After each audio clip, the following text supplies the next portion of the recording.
നീ എന്താ കോടതി പോണെന്നോ സാക്ഷി പറയുന്നൊക്കെ കേട്ടല്ലോ? ശരിയാണോടി? നീ കണ്ടതല്ലേ കൺമുമ്പിലൊരു പാവത്തിനെ കൊത്തി നുറുക്കിയത്? നിനക്ക് ജീവിക്കണമെന്ന് ആഗ്രഹമില്ലേ? നിന്നെ പോലെ ഉള്ളവരാടി ഞങ്ങളെയൊക്കെ വീണ്ടും വീണ്ടും വഴിതെറ്റിക്കുന്ന. പേടിച്ചു പോയോ? ഞാൻ അങ്ങനെയാ, പെട്ടെന്ന് വയലന്റ് ആയി പോകും. മോള് കോടതി പോണം. ഒന്നും കണ്ടിട്ടില്ല, ആരാണെന്ന് അറിയില്ല, അങ്ങനെ സാക്ഷി പറഞ്ഞാ മതി.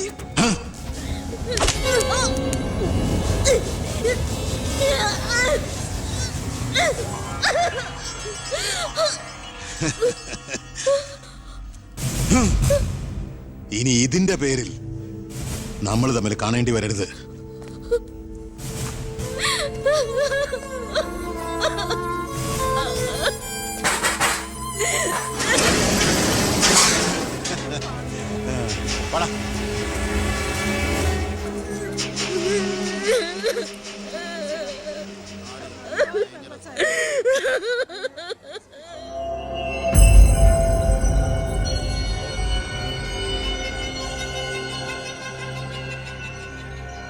രണ്ടുപേരോട് 1000 വട്ടം ഞാൻ പറഞ്ഞതല്ലേ, കല്യാണ പ്രായ പെണ്ണ.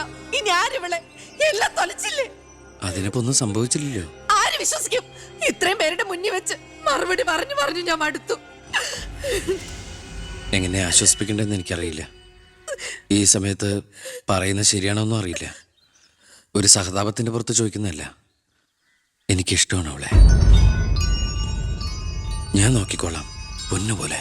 രാഷ്ട്രീയ കുടുംബമല്ലേ, അവസരത്തിനൊത്ത് പലതും പറയും, നാളെ അത് മാറ്റിയും പറയും.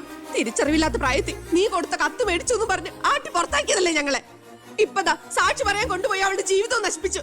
ഇനി എന്ത് വിശ്വസിച്ച അവളെ നിന്റെ കൂടെ അയക്കേണ്ടത്? കൊല്ലൂല്ലെന്ന് എന്താ ഉറപ്പ്? മന്ത്രിയുടെ മോൻ എന്ന പദവിയല്ലാതെ ഇവളെ കൊണ്ടുപോയി പോറ്റാൻ നിനക്ക് വല്ല ജോലി ഉണ്ടോടാ?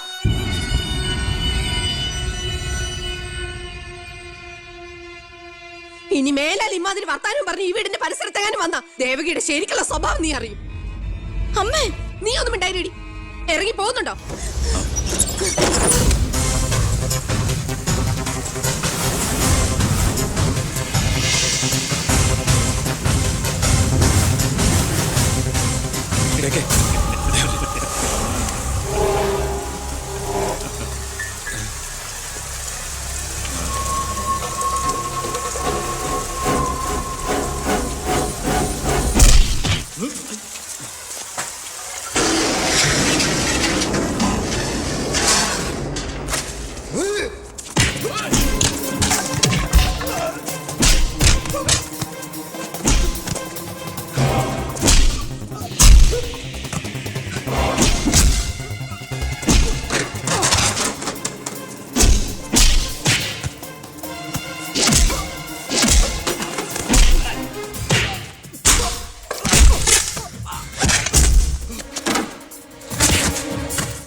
നിന്നെ ഒഴിവാക്കി നിന്റെ പെങ്ങളെ എങ്ങനെ കെട്ടിക്കാൻ പറ്റുമെന്ന് ആലോചിച്ച് നിന്റെ അച്ഛനും അളിയന്മാരും കൂടി തലമുണ്ടാക്കുമ്പോഴാ ദൈവം ഇങ്ങനൊരു അവസരം എന്നെ മുന്നിൽ എത്തിച്ചെന്നത്.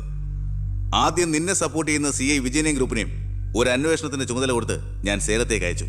ഇനി ഇവിടെ വെച്ച് നിനക്കിട്ട് തന്നാലും കൊന്നാലും ചോദിക്കാൻ ആരുമില്ല. പക്ഷെ എന്ത് ചെയ്യാൻ പറ്റും, നീ എന്റെ അളിയനാകാൻ പോലെ. ഒരേ ഒരു അളിയൻ.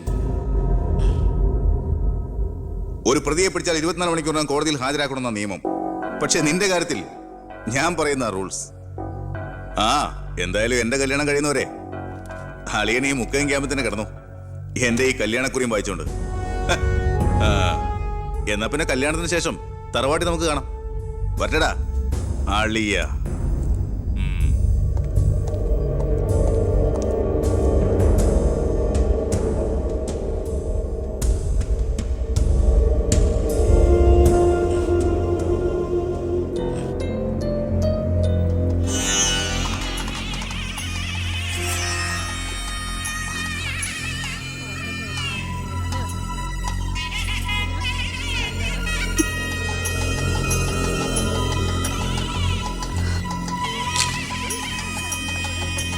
ഇതുവരെ റെഡി ആയില്ലേ? വരണം കൂട്ടിൽ ഇപ്പൊ ഇങ്ങ് എത്തും. പവിത്ര, ഉണ്ണിയെ കുറിച്ച് വല്ല വിവരവും കിട്ടിയോ? ഫോണിൽ കിട്ടിയപ്പോ ഞാൻ വിവരം പറഞ്ഞതാ. അവനിതോ തിരക്കിലാണ്, വരാൻ പറ്റില്ല എന്ന് പറഞ്ഞു. അത് ശരി. സ്വന്തം പെങ്ങളുടെ കല്യാണത്തിനെന്ന് അവന്റെ ഒരു തിരക്ക്. അവനിങ്ങ് വരട്ടെ. പബ്ലിക് വല്ല ഇടിച്ചു കയറുന്ന ഓഡിറ്റോറിയം ഇപ്പൊ തന്നെ ഫുള്ളാ. അതൊക്കെ ഞാൻ നോക്കിക്കോളാം, വേറെ കുഴപ്പമൊന്നുമില്ലല്ലേ? മകളെ എല്ലാം റെഡിയാ, കുഴപ്പമൊന്നുമില്ലല്ലേ? അച്ഛൻ ടെൻഷൻ അടിക്കാതെ. 2-3 VIP സീറ്റുകൾ ഒഴിച്ചിടണം. കേന്ദ്രമന്ത്രി വിശാൽ ശർമ്മ എയർപോർട്ടിൽ എത്തിക്കാനായിട്ടും. ഓക്കെ.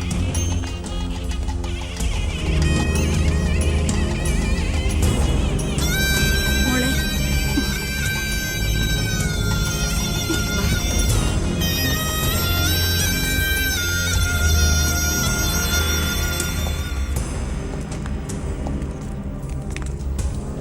7 ദിവസം മുഖ്യം ക്യാമ്പിൽ കടത്തിയിട്ട് ജഡ്ജ്മെന്റ് പറഞ്ഞു കേട്ടില്ലേ, ഇന്നലെ ഉച്ചയ്ക്ക് കസ്റ്റഡിയിലെടുത്താണെന്ന്.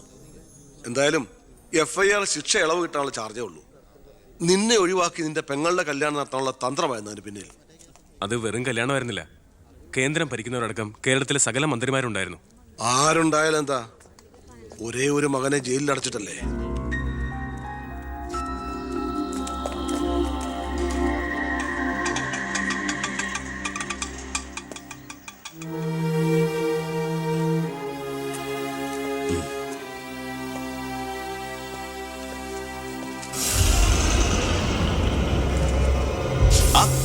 ഇതാര്? അളിയോ?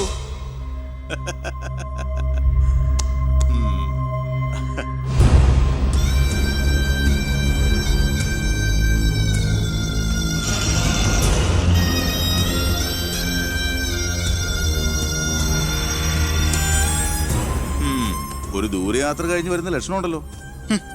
അളിയൻ ഇത്രയും ദിവസം എവിടെയായിരുന്നു? നീ ഇങ്ങനെ നോക്കി നിൽക്കുന്ന അളിയന് പോയി ഒരു ചൂട് ചായ എടുത്തോണ്ട് വാ. ചെല്ല്. എന്തിനാ ഇപ്പൊ അങ്ങോട്ട് വന്നത്? കാണണ്ട നിന്നെ എനിക്ക്. വീട്ടിലൊരു നല്ല കാര്യം നടക്കുമ്പോ നാട് നന്നാക്കാൻ നടക്കുന്നു. മന്ത്രിയായി നിന്റെ അച്ഛനൊക്കെ തിരക്കുണ്ടോടാ നിനക്ക്? ഞാനില്ലായിരുന്നെങ്കിൽ എന്താമേ, ഇവിടുത്തെ കാര്യങ്ങളൊക്കെ ഭംഗിയായിട്ട് നടത്താൻ എല്ലാരും ഉണ്ടല്ലോ. എത്തിയോ വിമതൻ? വിമതൻ. ചെറുപ്പകാലത്ത് ആവേശമായിരുന്നു എനിക്ക് എൻ്റെ അച്ഛൻ. മനസ്സുകൊണ്ട് രാഷ്ട്രീയ ഗുരുവെ കണ്ടിട്ടാ ഞാൻ രാഷ്ട്രീയത്തിലേക്ക് ഇറങ്ങിയത്.